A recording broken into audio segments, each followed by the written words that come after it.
Welcome to our channel. Lily-Rose Depp and Keira Knightley's dark comedy is an apocalypse movie like no other. Picture the scene. It's a serene winter's night. Your friends are near.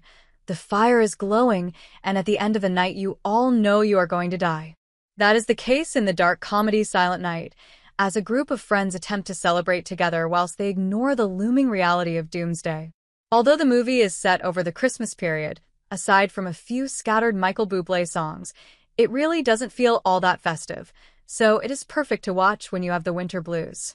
The stacked cast includes Keira Knightley, recently seen in Netflix's spy thriller Black Doves, Matthew Goode, and Lily-Rose Depp, currently stunning audiences in Robert Eggers' adaptation of Nosferatu. The movie takes place in one location, which allows it to feel intimate and personal, but also claustrophobic. It presents a diverse group of characters that offer differing perspectives on the ethics of their situation.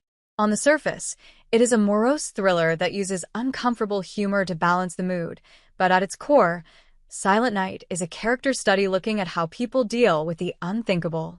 It replaces the usual large-scale destruction of the apocalypse and instead utilizes an introspective angle, tackling difficult topics in a compelling and blunt fashion. Silent Night follows married hosts Nell, Knightley, and Simon Goode, who invite a group of friends around to their isolated country house.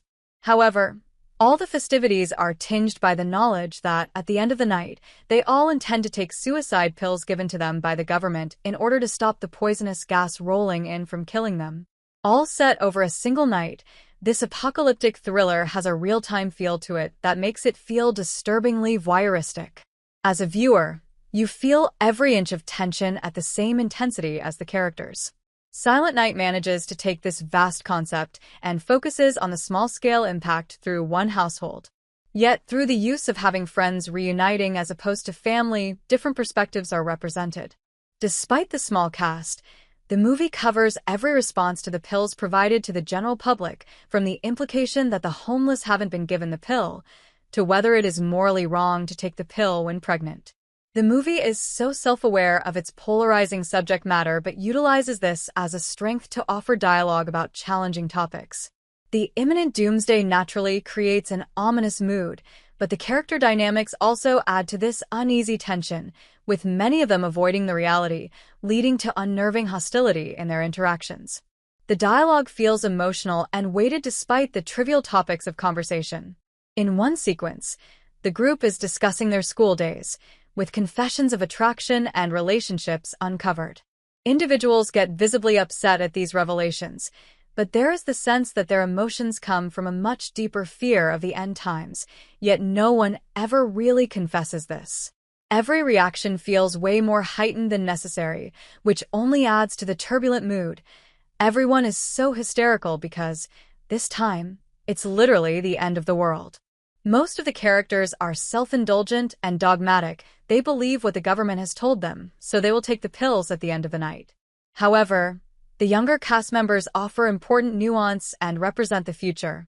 Art, Jojo Rabbit's Roman Griffin Davis, Nell and Simon's eldest son, and Depp's pregnant Sophie have poignant conversations about the logistics of the situation.